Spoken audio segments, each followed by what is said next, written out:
Hello দর্শক, আসসালামু আলাইকুম। আপনাদের সাথে আজ আমি যে জিনিসটি শেয়ার করছি তা হচ্ছে গাছ কিভাবে আপনারা ভালো রাখবেন পোকামাকড় থেকে। আমি একটি স্প্রে ব্যবহার করি যার কারণে আমার গাছে কোনো প্রকারের পোকামাকড় আসে না।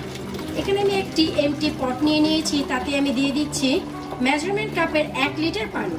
আমি আজ নিম অয়েল দিয়ে কিভাবে পারফেক্ট একটি স্প্রে বানানো যায় তার একটি ভিডিও আপনাদের সাথে শেয়ার করব। এখানে একটু লক্ষ্য করলেই দেখবেন যে আমি অর্গানিক নিম অয়েলটি ব্যবহার করছি।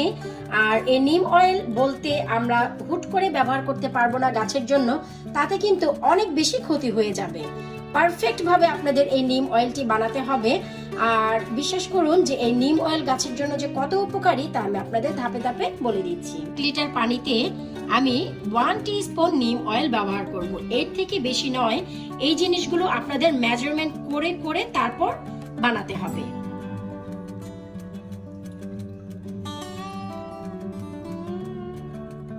যদি চান এর থেকে আরো কয়েক ফোঁটা বেশি ব্যবহার করতে পারবেন, কিন্তু অনেক বেশি ব্যবহার করা যাবে না। আপনারা যদি এই নিম অয়েলটি কিনতে চান আমার ওয়েবসাইটে গেলেই আপনারা পেয়ে যাবেন অনায়াসে। এখন আমি যে জিনিসটি ব্যবহার করব তা হচ্ছে হ্যান্ড সোপ।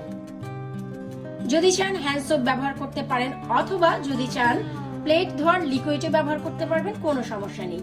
এখান থেকে আমি 5 ড্রপস দিয়ে দিচ্ছি।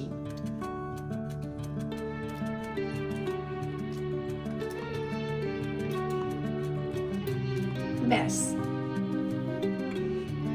ভালো করে মুখাটি আমি লাগিয়ে নিয়েছি। একটু লক্ষ্য করলেই দেখবেন যে তেল কিন্তু পানির সাথে মোটেও মেশেনি, আলাদাই আছে। তো এইভাবে স্প্রে করা যাবে না, তাই আমরা হ্যান্ড সোপ ব্যবহার করেছি। এখন হচ্ছে ঝাঁকিয়ে নিব।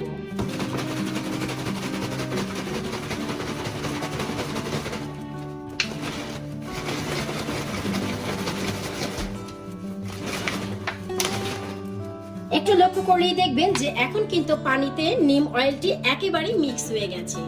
তাই হ্যান্ড সোপ এবং লিকুইড ছাড়া কখনোই পানিতে তেল মিশানো পসিবল না। নিম অয়েলটি বানিয়ে নেওয়ার পর আমি একটি স্প্রে বোতলে নিয়ে নিয়েছি।